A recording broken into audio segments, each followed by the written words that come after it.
बस आज हम इस चैप्टर का हमारा लास्ट टॉपिक करने वाले हैं और आज हमें क्या समझना है, आज हमें बेसिक टर्म्स को समझना है, एरर्स एंड अनसर्टेनिटीज़। हमें पता है आपके एमडी कैट में नहीं आता, लेकिन हमारे ई कैट में अनसर्टेनिटीज़ के बहुत ज़्यादा एमसीक्यूज़ आते हैं, absolute uncertainty, relative, percentage uncertainty. लेकिन अभी हम डिटेल में सब कुछ नहीं करेंगे, हम बेसिक टर्म्स को देखेंगे, क्योंकि वो तो एमडी कैट में भी आ जाता है कि लीस्ट काउंट क्या है इसका या इसमें कितना एरर है। ये हमारे पास क्वेश्चन तो एमडी कैट में भी आते हैं। I have seen this questions. तो अभी हम आज पढ़ रहे हैं errors, basic terms actually, errors and uncertainties.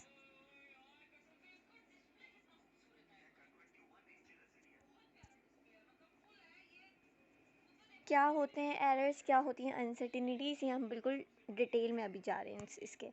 हम देखो, अगर कोई भी फिज़िकल क्वांटिटी लें, P Q means physical quantity, हम मेजर करते हैं उसको, है ना। फिज़िकल क्वांटिटी क्या होती है? विच कैन बी मेजर्ड, तो हम उसको मेजर करते हैं। जब हम मेजर करते हैं उसको, हमारे पास कोई वैल्यू आती है ना, हमारे पास कोई वैल्यू आती है या हमारे पास कोई मेजरमेंट आती है। Wait, I think someone has joined, nobody has joined.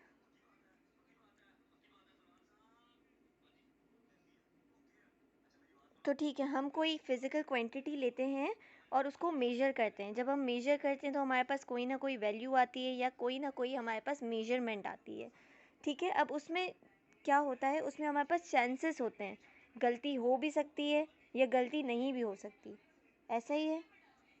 एक मिनट, फिज़िकल क्वांटिटी ली, उसको मेजर किया, ठीक है, हमारे पास कोई ना कोई वैल्यू आई या मेजरमेंट आई।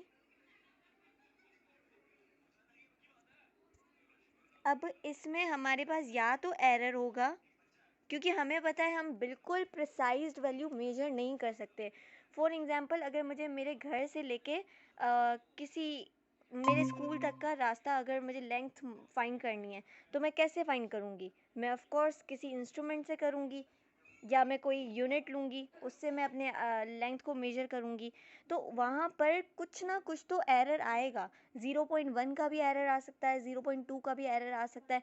तो मतलब एरर तो आएगा, या एरर आएगा या एरर के चांसेस होंगे, लेकिन एरर नहीं होगा। लेकिन चांसेस भी होंगे सही कि एरर हो सकता है। हमें नहीं पता होगा कि एरर है या नहीं, लेकिन चांसेस ऑफ कोर्स हो सकते हैं कि एरर होगा।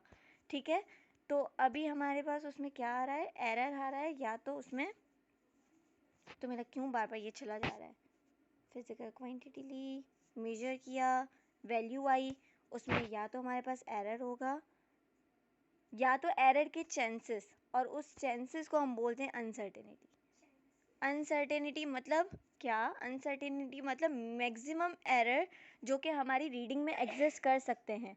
Maximum chances of the errors that can exist in a reading is what we call uncertainty. तो अनसर्टेनिटी क्या है? ये सिर्फ डाउट है कि हमारे रीडिंग में, हमारी वैल्यू में, मेजर्ड वैल्यू में एरर हो सकता है, और एरर एक्चुअली आपकी गलती है। Error is your mistake, uncertainty is maximum chances of error that can exist in your reading is what we call uncertainty। तो आपकी वैल्यू में एरर भी होगा और डाउट मतलब एरर हो सकता है, मतलब अनसर्टेनिटी भी होगी। हम चाहते हैं कि हमारी जो वैल्यू हो ना, वो हमारे पास एक्यूरेट आए। एक तो हम चाहते हैं कि हमारी वैल्यू एक्यूरेट आए, हम चाहते हैं हमारी वैल्यू प्रिसाइज्ड आए। एक्यूरेट मतलब हमारी एक्चुअल वैल्यू। फॉर एग्ज़ाम्पल, अगर मैंने एक लिया, जैसे कि मैंने एक अपना सोफ़ा लिया और उस सोफ़ा की लेंथ हमारे पास थी 5 मीटर। ठीक है, सोफ़ा की लेंथ थी 5 मीटर नहीं लिखते, 5432 मीटर थी इसकी लेंथ, और मैंने इसको किसी से मेजर किया।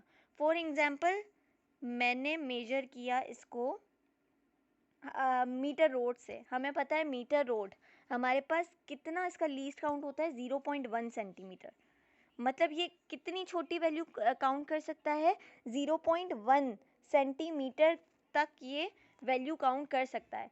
ठीक है, तो मतलब मेरे पास जो इसकी रीडिंग आई, जब मैंने मीटर रोड में सोफ़ा को मेजर किया, मेरे पास रीडिंग आई 5.4, क्योंकि अब ये तो 3.2 आ ही नहीं सकती, क्योंकि ये 0.1 तक सिर्फ मेजर कर सकता है।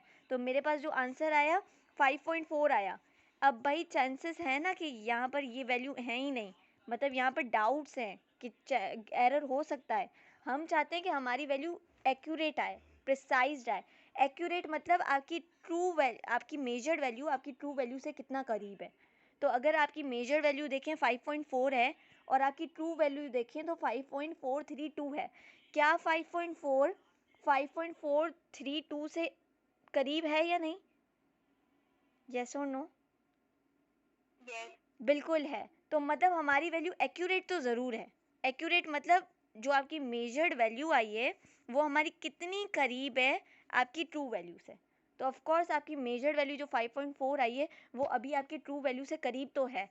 अब एक्यूरेट का तो मतलब हमें समझ आ गया कि the closeness of your measured value to your original value is what we call accuracy. What is precision? Precision is आपका वैल्यू कितना लीस्ट काउंट तक जा रहा है।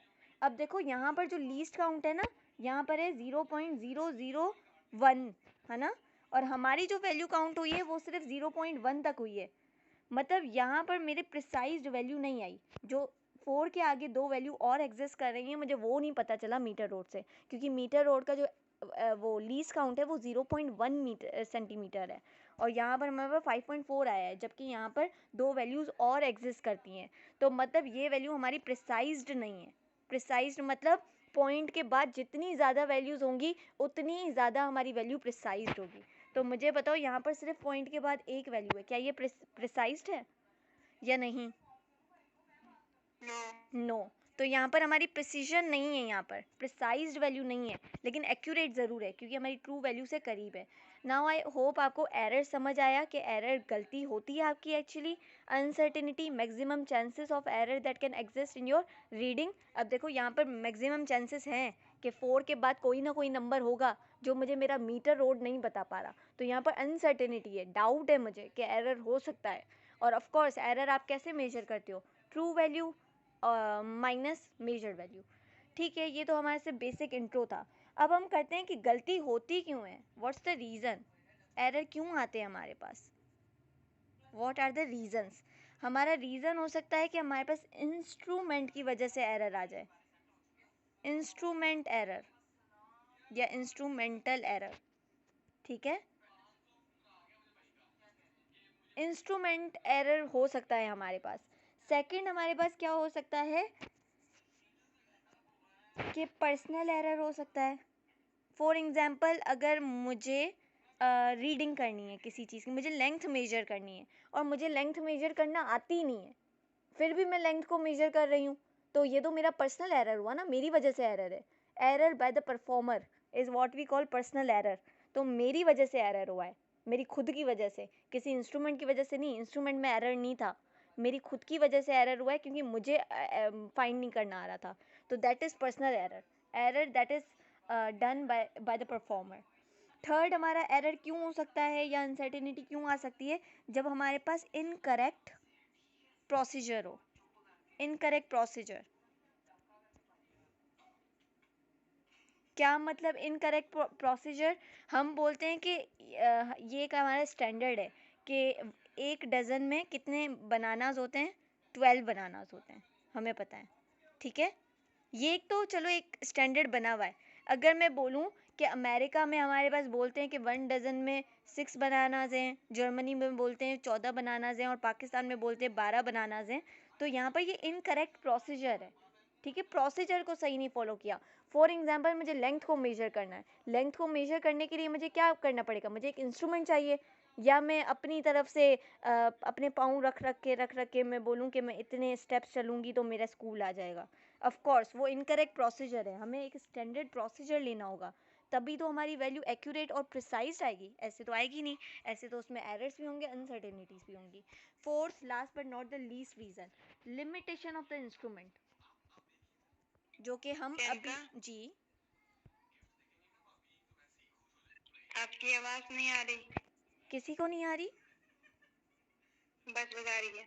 ठीक है, अब देखो फोर्थ हमारा क्या है, लिमिटेशन ऑफ द इंस्ट्रूमेंट। हमारे पास इंस्ट्रूमेंट का लिमिटेशन, लिमिटेशन मतलब आप बोल सकते हो लीस्ट काउंट। लीस्ट काउंट मतलब आपका इंस्ट्रूमेंट कितना छोटी वैल्यू काउंट कर सकता है, कितना छोटा आपका वैल्यू आपका इंस्ट्रूमेंट काउंट कर सकता है। फॉर एग्जांपल हमने ऊपर ही देखा कि मेरे पास ट्रू वैल्यू क्या थी, 5.432 थी, लेकिन जब मैंने मीटर रोड से इसको मेजर किया, मीटर रोड, और मुझे पता है मीटर रोड का हमारे पास लीस्ट काउंट क्या होता है, वो होता है 0.1 सेंटीमीटर। तो 0.1 सेंटीमीटर मतलब इसके लीस्ट काउंट की वजह से मेरे पास जो वैल्यू मेजर्ड आई वो 5.4 आई। मतलब अब मैं अगर एरर को कैलकुलेट करूं तो एरर को कैलकुलेट करना is what, true value minus measured value. तो ट्रू वैल्यू क्या थी 5.434 और माइनस कर दिया हमारी ओरिजिनल वैल्यू मतलब मेजर्ड वैल्यू 5.4। अब इसको माइनस करेंगे तो 0.034 आएगी। मतलब ये एरर आया, किसकी वजह से एरर आया, हमारे इंस्ट्रूमेंट की लिमिटेशन, हमारे इंस्ट्रूमेंट की लीस्ट काउंट की वजह से आया। तो हमारा error limitation of the instrument मतलब लीस्ट काउंट से भी आ सकता है। अभी ये तो चलो हमने मीटर रोड की हमने एग्जांपल ली थी, मतलब ये हमारा था मीटर रोड जिसका हमने अभी अभी देखा कि लीस्ट काउंट क्या होता है 0.1 सेंटीमीटर। तो हमारा एरर इसमें कितना आया, error change in error true value minus measured value. तो हमने मेजर किया अभी अभी हमारे पास आया 0.0 ऊपर देख लेते हैं क्या आया था 34। ये हमारे पास आया एरर जब हमने इस वैल्यू को काउंट किया इन द मीटर रोड। ठीक है, क्योंकि मीटर रोड का 0.1 है तो लीस्ट काउंट की वजह से भी आपका एरर आ सकता है। अगर हम सेकेंडली मैं अगर इसको ही मेरे सोफ़ा को मेजर करूँ, अब किस में किसके साथ मैं इसको मेजर करूँ, वर्नियर कैलिपर के साथ, क्योंकि मुझे पता है वर्नियर कैलिपर भी हमारे पास लेंथ को ही मेजर करने के लिए काम आता है। तो वर्नियर कैलिपर से अब करते हैं। तो वर्नियर कैलिपर दोबारा वो स्केल है हमारे पास जो लेंथ को मेजर करने के लिए काम आता है, और इसका जो हमारे पास लीस्ट काउंट होता है ना वो होता है 0.01 सेंटीमीटर या 0.01 मिलीमीटर, आप ऐसे भी बोल सकते हो। ठीक है, तो ये हमारे पास 0.01 ये लीस्ट काउंट है जो कि हमारा वर्नियर कैलिपर मेजर कर सकता है। अब मुझे बताओ जो मेरी ट्रू वैल्यू थी वो मेरे पास थी 5.434। आवाज नहीं आ रही प्रियंका। किसी को नहीं आ रही?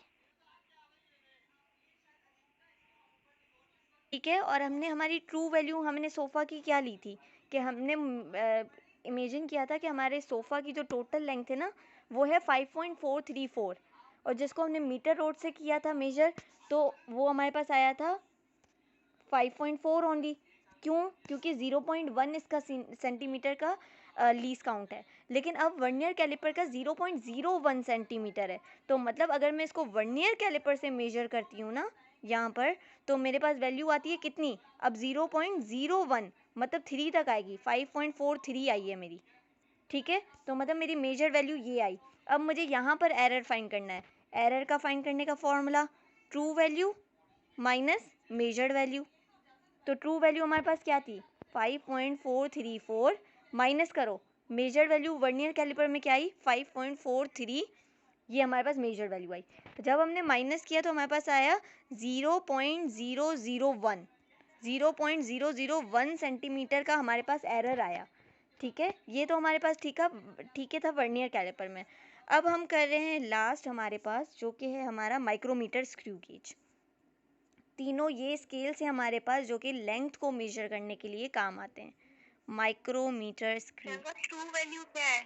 ट्रू वैल्यू वो है जो हमारे पास एक्चुअल वैल्यू है। सोफ़ा की लेंथ हमने कितनी ली थी 5.432 ली थी, ये हमारे पास ट्रू वैल्यू है जिसको हम एक्चुअल वैल्यू कहते हैं। ठीक है, मेजर्ड वैल्यू वो जो हम मेजर करते हैं। तो माइक्रोमीटर स्क्रू गेज दोबारा वो स्केल है जो लेंथ को फाइंड करने के लिए काम आता है। इसका लीस्ट काउंट जो है हमारे पास वो है 0.001 सेंटीमीटर।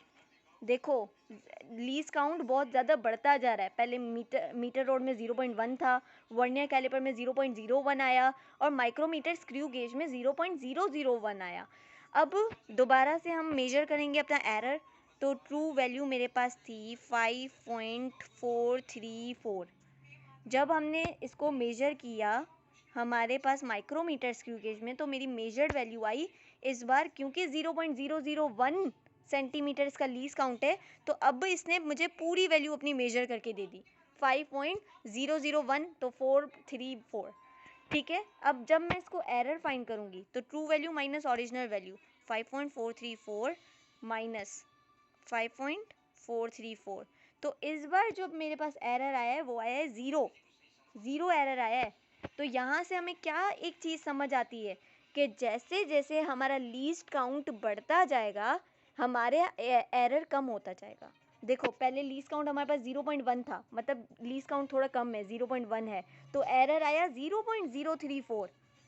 फिर जब हमारा लीस्ट काउंट थोड़ा सा बढ़ा 0.01 हुआ तो एरर आया 0.001। लेकिन जब हमने माइक्रोमीटर स्क्रू गेज लिया, मतलब लीस्ट काउंट को और बढ़ाया 0.001 कर दिया, तो हमारे पास एरर आया 0। जिससे हमें ये रिलेशन पता चल रहा है कि जितना हम लीस्ट काउंट को बढ़ाते जाएंगे हमारा उतना एरर कम होता जाएगा। Are you getting this? Is it making sense? Yes. तो लीस्ट काउंट हमने अच्छा, ये बढ़ाया जो जी। मेरा क्वेश्चन है, ये जो मेजर्ड वैल्यू आपने ली है ये ऐसे ही कंसिडर की है? नहीं, अभी इस लीस्ट काउंट के हिसाब से हमने मेजर करके की है। देखो 0.1 है, तो मतलब हमारी वैल्यू थी 5.434, 0.1 तक मेजर करेगा, मतलब 0.1, पॉइंट के बाद सिर्फ एक डिजिट आना चाहिए, तो यहाँ पर भी पॉइंट के बाद सिर्फ एक डिजिट आएगा, मतलब मीटर रोड में इसकी वैल्यू मेजर्ड आई 5.4। ऐसे मेजर करके लिया हमने लीस्ट काउंट के अकॉर्डिंगली। फिर हमने मीटर वो वर्नियर कैलिपर में देखा तो 0.01 था, 0.01, मतलब पॉइंट के बाद 2 डिजिट आने चाहिए, तो पॉइंट के बाद 2 डिजिट आने चाहिए, तो ये रहे पॉइंट के बाद 2 डिजिट, तो मतलब मीटर रोड में हमारी मेजर्ड वैल्यू आई 5.43। फिर हमारे पास माइक्रोमीटर स्क्रू के 0.001, पॉइंट के बाद 3 वैल्यूज़ आने चाहिए और पॉइंट के बाद 3 वैल्यूज़ यहाँ पर हैं, तो अब मेरे पास जो माइक्रोमीटर में रीडिंग आई वो 5.434 आई। डिड यू गेट दिस के मेजर वैल्यू कैसे आई? Yes. ठीक है, अब लीस्ट काउंट हमने देखा, जितना हमने बढ़ाया लीस्ट काउंट जितना बढ़ाया उतना ही मेरे पास एरर कम हुआ, मतलब एरर हमारे पास रिड्यूस हुआ। अब प्रिसीजन और एक्यूरेसी भी हम इस पर ही कर लगाते हैं कि क्या हमारी वैल्यू एक्यूरेट थी या प्रिसाइज थी। ठीक है, हमारी जो मेजर वैल्यू यहाँ पर आई थी मीटर रोड में वो आई थी 5.4, ठीक है, और हमारी एक्चुअल वैल्यू थी 5.434। मुझे बताओ क्या ये वैल्यू एक्यूरेट है, मतलब ट्रू वैल्यू के करीब है या नहीं? Yes. यस बिल्कुल है। क्या ये वैल्यू प्रिसाइज है? No.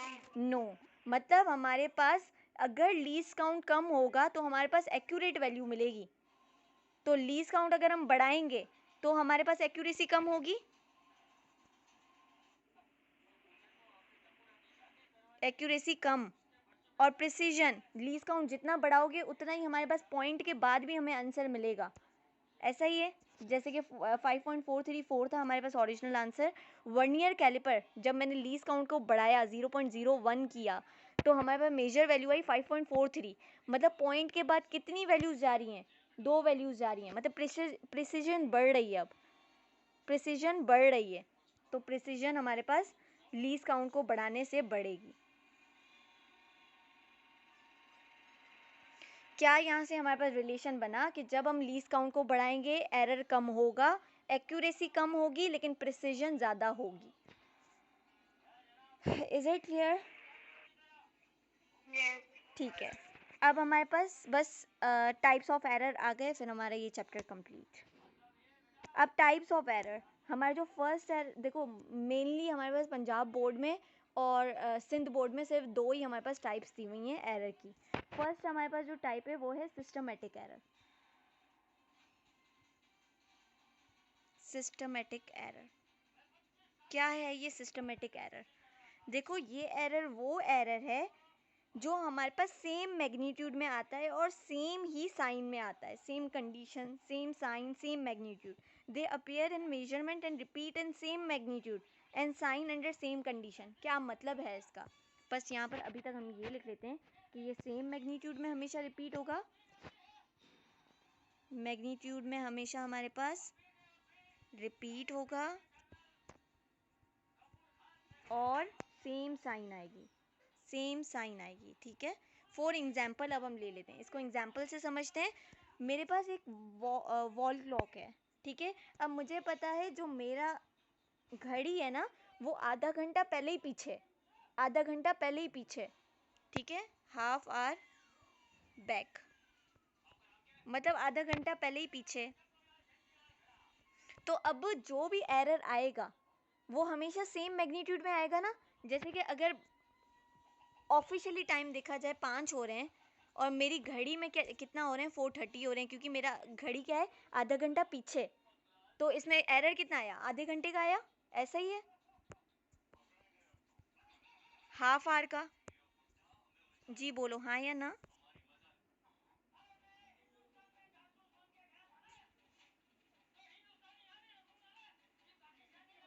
वो आधा घंटा पीछे है, ऑफिशियली 5 हो रहा है, लेकिन मेरी घड़ी में 4:30 हो रहे हैं, तो आधा घंटा पीछे, मतलब आधे घंटे का एरर आ रहा है, ठीक है। फिर जब ऑफिशियली 7 बजे, मेरी घड़ी में कितने बजेंगे, 6:30 बजेंगे, तो दोबारा एरर कितना आया, आधे घंटे का आया, हाफ आवर का। तो मतलब मेरा जो अब एरर आएगा ना वो सेम मैग्नीट्यूड, देखो हाफ आवर यहाँ पर, हाफ आवर यहाँ पर, जब भी आप इसकी रीडिंग लोगे सेम मैग्नीट्यूड में रिपीट होगा। मुझे बताओ ये इसकी नहीं आ रही अभी भी। प्रिंसी आपको आ रही है? अब आ रही है, हाँ अब आ रही।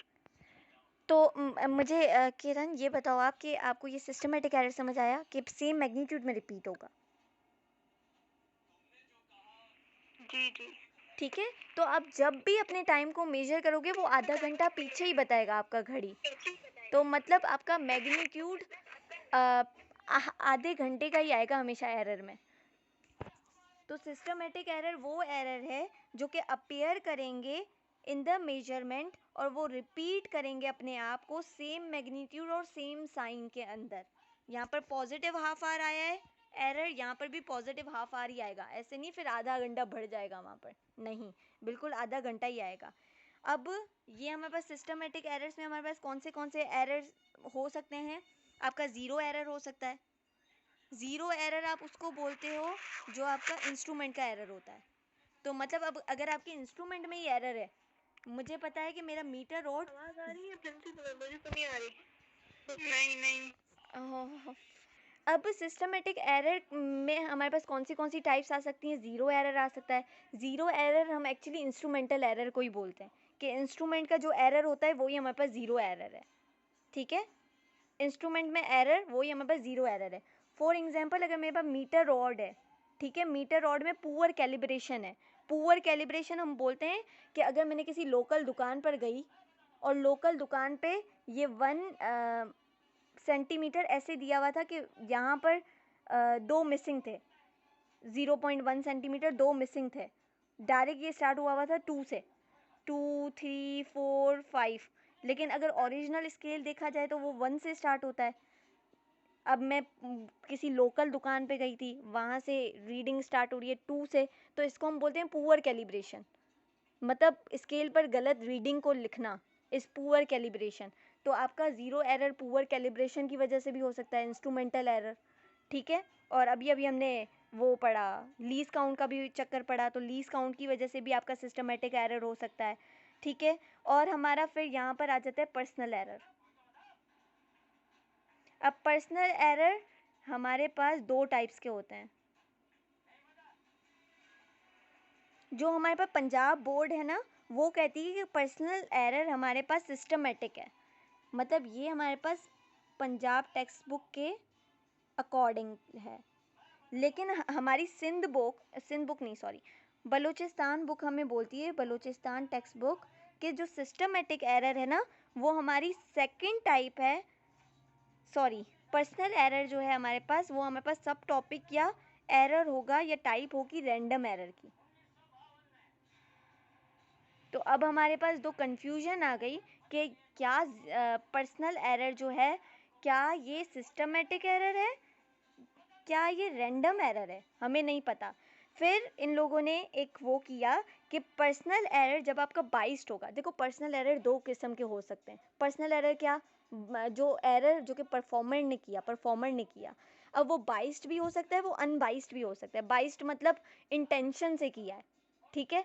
तो अगर मुझे ऑफ कोर्स रीडिंग आती भी थी, फिर भी मैंने गलत कर दी, ठीक है, फिर भी मैंने गलत कर दी, वो था अनबाइस्ड। क्योंकि वो चलो ठीक है, फिर फ्लक्चुएशन कोई आई होगी किसी कंडीशन में, किसी इन्वायरमेंट में, मैं लेंथ को मेजर करी थी, मेरी मम्मा ने आवाज़ दे दी खाना खा लो आके, तो ये था अनबाइस्ड, क्योंकि ये मेरा बाइस नहीं था, मेरी इंटेंशन से नहीं हुआ। लेकिन बाइस्ड वो मतलब पर्सनल एरर बाइस्ड वो जो कि मुझे रीडिंग नहीं आती फिर भी मैं रीडिंग कर रही हूँ, तो ये तो बाइस्ड हुआ ना। मुझे रीडिंग को मेजर करना ही नहीं चाहिए जब मुझे रीडिंग को मेजर करना आता ही नहीं है, तो दैट इज़ बाइस्ड।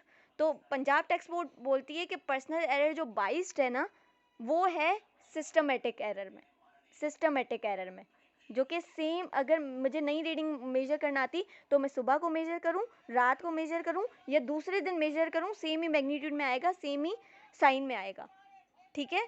लेकिन वो अगर अनबाइस्ड है, अगर मेरी मम्मा ने अभी मुझे आवाज़ दे दी और मैं बाहर चली गई, लेकिन सुबह को उठ के मेरे पापा ने मुझे आवाज़ दे दी और मैं बाहर चली गई, तो ये जो एरर आएगा ये हमारे पास मैग्नीट्यूड में सेम नहीं आएगा। तो आई होप थोड़ा सा it make sense, if not you can ask me.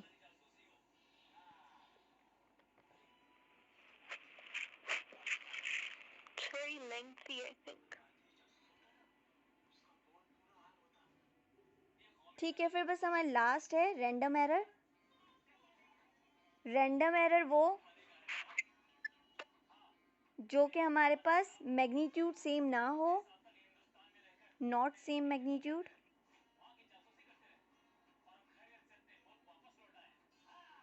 और साइन भी डिफरेंट हो।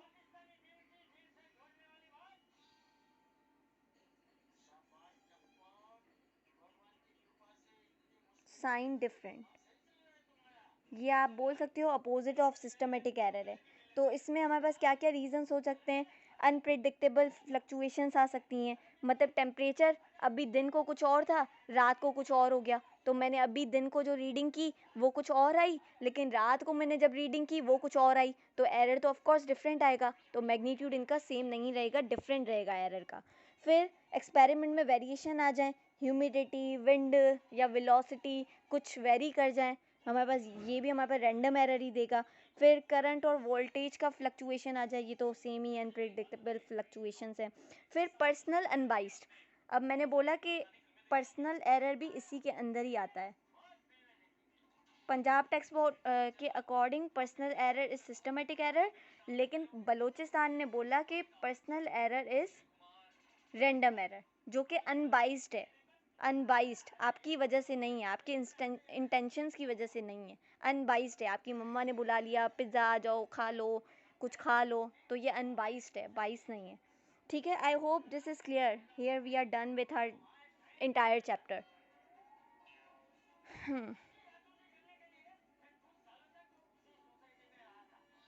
If you don't have any question, we can actually move towards MCQs. आज हम OETP के questions करेंगे।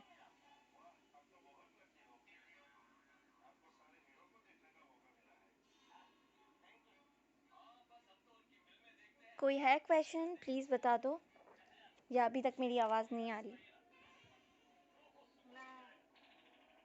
You don't have any question, ठीक है। अब हम जल्दी जल्दी MCQs करेंगे, ठीक है, OETP से।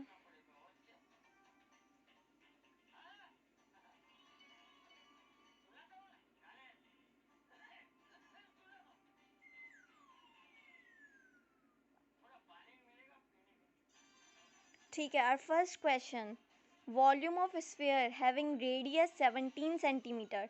तो उस वॉल्यूम क्या होगा स्फीयर का, जब उस स्फीयर का रेडियस हमारे पास 17 सेंटीमीटर दिया हुआ है। You need to find the volume of the sphere that has radius of 17 centimeter. Volume of a sphere, if you don't know the formula, I can tell you, 4/3 pi r cube होता है। Solve and let me know your answer. फिर question लिखा है आपने? नहीं, मैंने screen share की है ना। तीन तो वही सिस्टमैटिक एरर है अभी तक। यहाँ पे मेरे पास ऐसा है। प्रिंसी, आपको क्या स्क्रीन नज़र आ रही है? प्रिंसी, अरीशा, क्वेश्चंस। अच्छा, एक सेकंड में।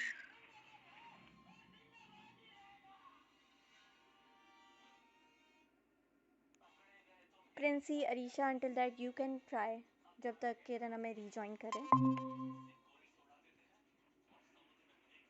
Volume of sphere having radius 17 centimeter is। Arisha, अभी प्लीज कुछ बोलो ना।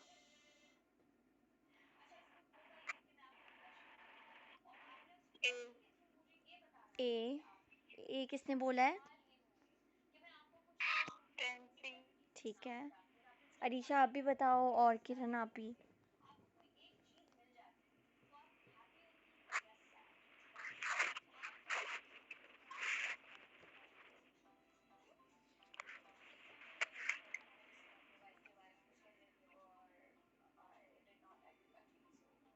प्रियंका, ये क्वेश्चन जो है ये आप की तो नहीं होंगे ना नोट्स में, तो इसके स्क्रीनशॉट भेज देना, वो नोट भेज देना। ठीक है, आई विल सेंड।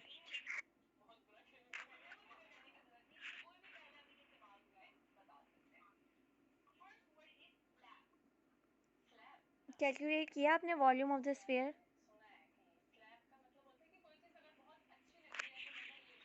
इसका आंसर होगा A, of course A is the correct answer. कैसे हुआ? 4/3, ठीक है, पाई आर हमें इन लोगों ने 17 दिया हुआ था, तो 17 का स्क्वायर। तो अब आप इसको खोलो, 4 पाई की वैल्यू है 3.142, और इसको 17 क्यूब को आप खोलो भी ना, ऐसे ही लिख लो, डिवाइडेड बाय 3। तो अब आप देखो, आप इन सबको मल्टीप्लाई करोगे, वो वैल्यू बहुत बड़ी आएगी। तो मतलब आंसर ज़ीरो तो नहीं आएगा, मतलब ज़ीरो में तो आंसर आना ही नहीं चाहिए, और तीनों सारी वैल्यू 0 0 0 में है, मतलब ये तीनों आंसर्स होंगे ही नहीं। मतलब आपका रहा क्या आंसर? ये है।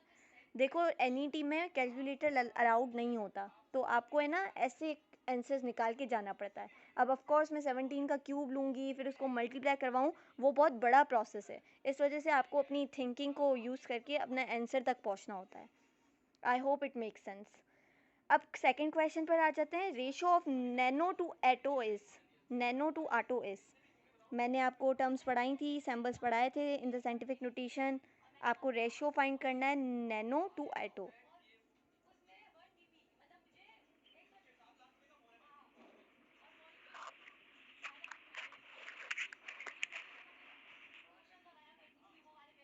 एटो क्या था? Atto is 10 power minus 18।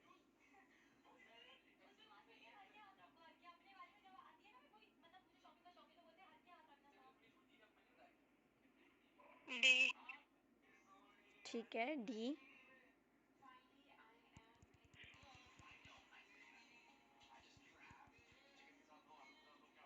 Arisha, if you writing your answers in the message box तो मैं बिल्कुल देख नहीं पाऊंगी। You can also unmute your self and participate.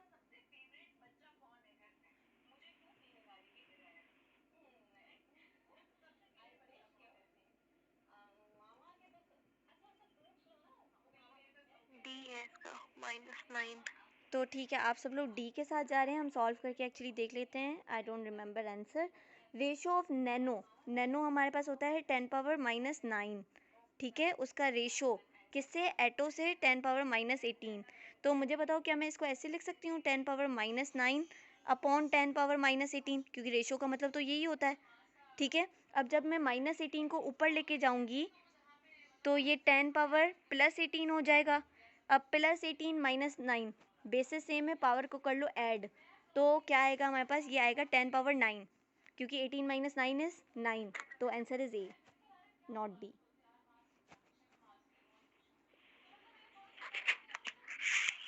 फिर हमारे पास थर्ड क्वेश्चन है। Zeros are always considered significant figures when they are. A.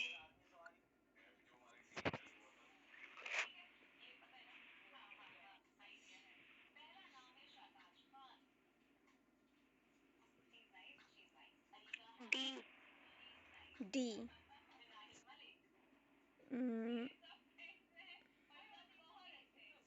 In between non zero digits तो बिल्कुल सही है। On the left hand side of the non zero digit, left hand side of the non zero digit मतलब 5 4 3 ये आ रहे हैं, और इसके लेफ्ट हैंड साइड पे हमारे पास ज़ीरो आएंगे, तो ये तो हमारे पास कभी सिग्निफिकेंट नहीं होगा, ये ज़ीरो सिग्निफिकेंट थोड़ी ना होंगे, इसमें तो सिर्फ 3 सिग्निफिकेंट फिगर्स है। तो on the left hand side to the non zero significant is not right option. Third वाला देख लेते हैं, on the right hand side of the non zero digits, non zero मतलब 7 6 7 6, और इसके राइट हैंड साइड पे मतलब यहाँ पर ज़ीरो ज़ीरो आ रहे हैं, तो मतलब यहाँ पर ये ज़ीरो सिग्निफिकेंट नहीं है, क्योंकि हमने बोला था डेसिमल पॉइंट के बाद अगर ज़ीरो आते हैं तो दोज आर सिग्निफिकेंट, लेकिन यहाँ पर डेसिमल पॉइंट नहीं है, मतलब एंड में है, तो दीज टर्मिनल ज़ीरोज़ या terminating zeros are not significant, तो ये भी आंसर हमारे पास नहीं होगा। और ऑल ऑफ दीज तो हो ही नहीं सकता, क्योंकि बी और डी तो वैसे ही करेक्ट नहीं है, तो ए is the correct answer, which means in between non zero digits, मतलब अगर 7 है, इसके बीच में ज़ीरोज़ आ रहे हैं और कोई 7 आ रहा है, तो ये नॉन सिग्निफिकेंट है, इनके बीच में ज़ीरोज़ आ रहे हैं तो ये ऑलवेज सिग्निफिकेंट होंगे। फोर्थ वाला देखते हैं, weight is equivalent to which of the following, momentum, energy, acceleration और फोर्स। फोर्स। किससे? फोर्स। फोर्स, बिल्कुल सही है। वेट हमारे पास फॉर्मूला होता है mg, और फोर्स का हमारे पास फॉर्मूला होता है ma, तो mm बिल्कुल सेम, एक्सलेरेशन और ग्रेविटी की डायमेंशन सेम होती है, तो वेट और फोर्स की भी ऑफ कोर्स सेम होगी। Question number 5, 1 femto is equal to 10 atto, 100 atto, 1000 atto या 10,000 आटो।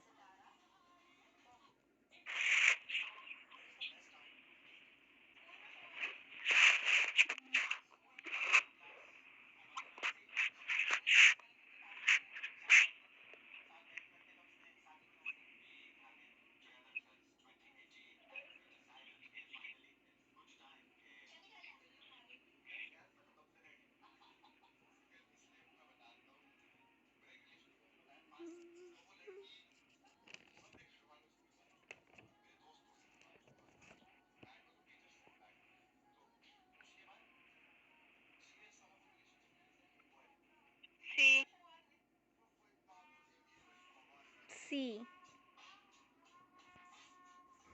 ठीक है, अब इसको सॉल्व करके देखते हैं। हमें पता है 1 फेम्टो इक्वल्स 10 पावर माइनस 15, ठीक है। अगर 10 एटो करें, मतलब 10 और एटो हमारे पास होता है 10 पावर माइनस 18, तो अगर इसको सॉल्व करेंगे तो ये हमारे पास आंसर देगा 10 पावर माइनस 17, ठीक है। अब 100 ऑटो मतलब 100 इंटू 10 पावर माइनस 18, मतलब 2 माइनस कर दो तो कितना बचेगा, 10 पावर माइनस 16, जो कि हमारे पास फेम्टो माइनस 15 के इक्वल होता है, माइनस 16 के नहीं। 1000 एटो मतलब 1000 इंटू 10 पावर माइनस 18, इसको हम 10 पावर 3 भी लिख सकते हैं, into 10 power minus 18, basis same है, पावर ऐड कर लोगे तो 10 पावर माइनस 18 प्लस 3 माइनस 15 देगा आंसर, तो this is the correct answer, C. Question number 6, dimension of power is ml square t minus 2, ml square t minus 3, m0 l minus 1, t0 m inverse l square t cube. B. Is everyone done?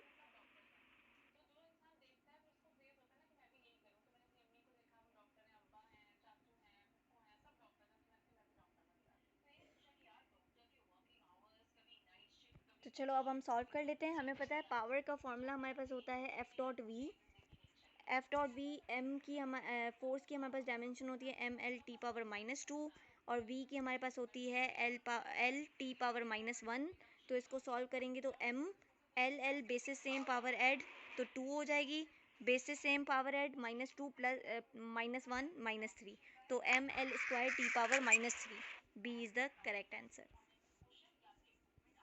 Question number 7. Which one of the following is correct?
Is anyone done?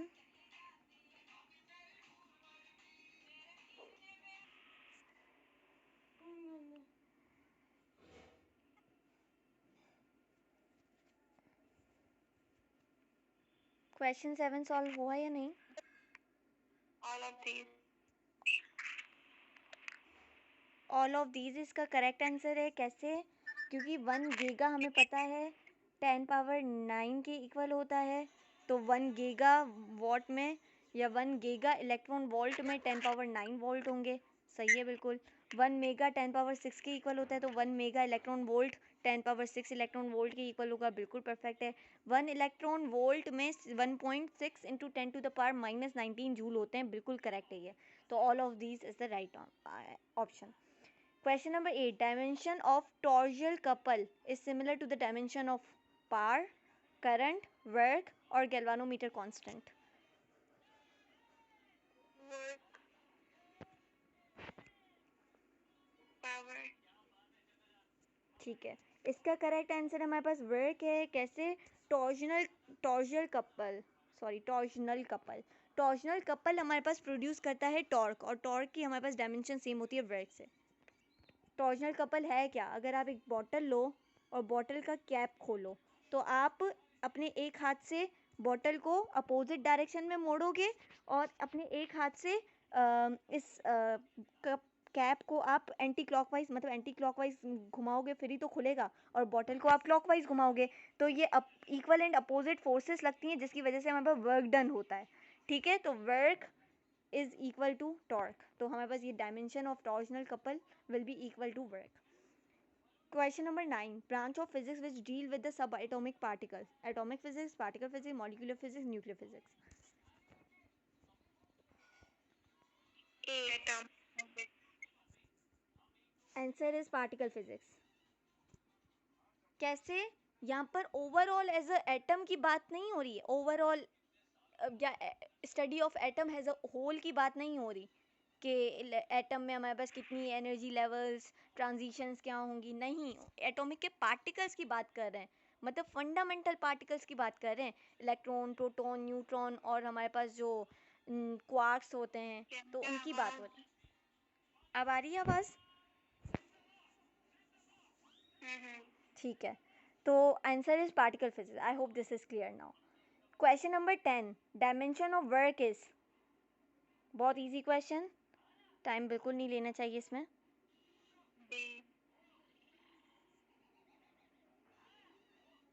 हम कर लेते हैं। The correct answer is D. Force into displacement होता है। Force is mL(T⁻²) और d है तो मतलब लेंथ है, और इसको सॉल्व करेंगे तो basis same, power add, square T⁻²। तो mL²T⁻² is the D option. The SI unit of mass, simple, SI unit बताना है।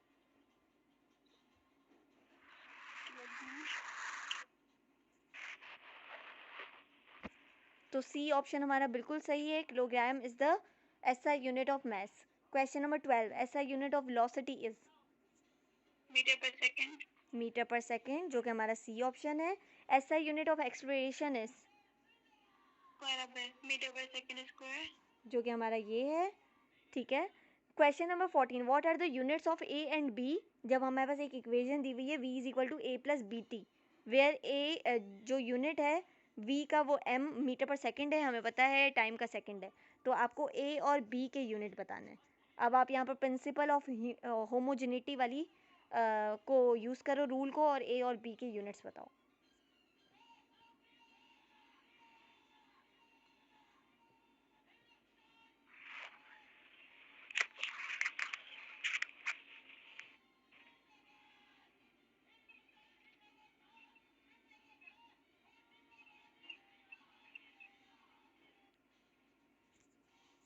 ए।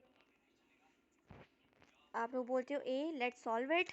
देखो हमारे पास ए और बी, हमें पता है ए की डायमेंशन या यूनिट जो है वो बी से ही सेम करेगा, है ना, क्योंकि हमें प्रिंसिपल ऑफ होमोजेनिटी मतलब right hand side of the equation is equal to left hand side of the equation होना चाहिए।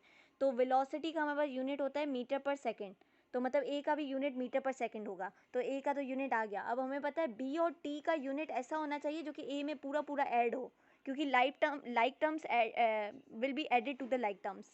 तो मीटर पर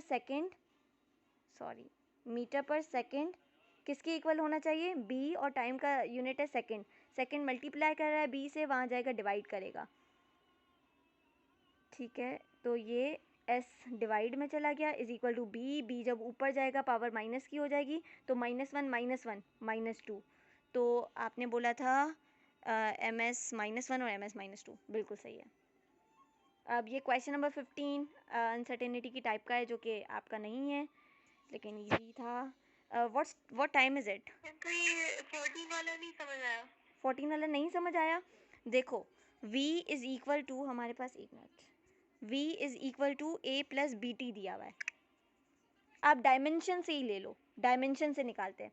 v की डायमेंशन क्या होती है? l t पावर -1 होती है। हमें पता है left hand side right hand side दोनों इक्वल आने चाहिए। प्रिंसिपल ऑफ होमोजेनिटी हमें यही कहता है कि left hand side must be equal to the right hand side. मतलब ये a की भी डायमेंशन इससे सेम ही होनी चाहिए, ठीक है। तो ये a की डायमेंशन हमारे पास क्या आ गई, l t पावर -1। अब मुझे पता है ये b t कोई ऐसी टर्म होगी जो इस a में ऐड होगी, और हमें पता है like term will be added to the like term. तो b t की a की तरह ही कोई डायमेंशन होगी, इस वजह से तो वो ऐड हो रही है a में। तो बी टी की डायमेंशन ए से सेम करेगी। ए की डायमेंशन हम निकाल चुके हैं, एम एल टी नहीं एल टी पावर -1, ठीक है। टी वहाँ पे बी के साथ मल्टीप्लाई कर रहा है, वहाँ जाएगा डिवाइड करेगा। तो टी जब टी को ऊपर लेके जाएंगे तो एल -1 हो जाएगा, -1 -1 -2 हो जाएगा। तो अब यूनिट हमें बताना था, तो ए का यूनिट क्या हुआ, लेंथ का यूनिट होता है मीटर और टाइम का यूनिट होता है सेकेंड, तो सेकेंड इनवर्स, ठीक है। और यहाँ पर b का यूनिट क्या हुआ, मीटर, लेंथ का स्क्वायर, तो second inverse square. I hope this is clear. Is this clear now, या अभी तक नहीं? यस। ओके तो अभी हमारे पास टाइम क्या हुआ है, 5 मिनट बचे हैं। Can we solve more questions? मुझे क्वेश्चन है फिर कि आपने जो यहाँ पर क्या नाम है कहाँ से लिखी?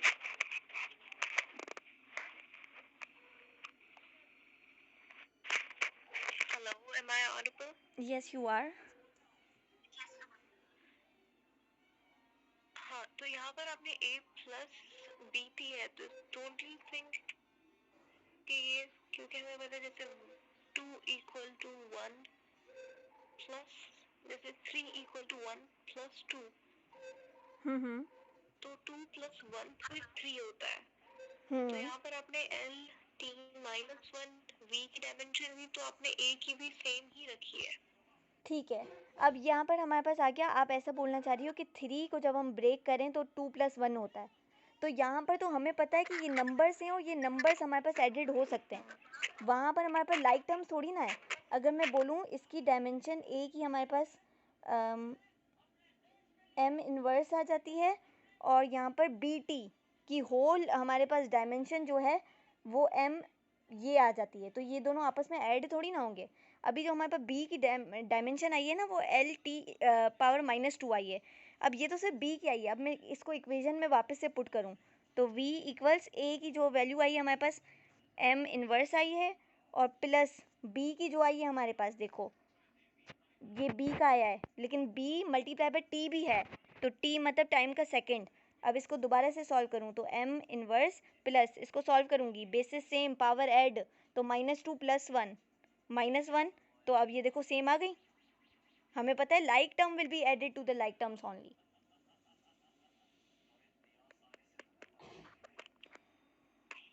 Does it make sense?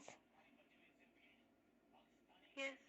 ठीक है, तो मैं पूछ रही थी कि हम दूसरे क्वेश्चन सॉल्व करें, या अब मैं आपको वो क्वेश्चंस होमवर्क में दूं और हम इस मीटिंग को एंड करें, since we have completed this chapter, और कल हम वेक्टर्स स्टार्ट करेंगे।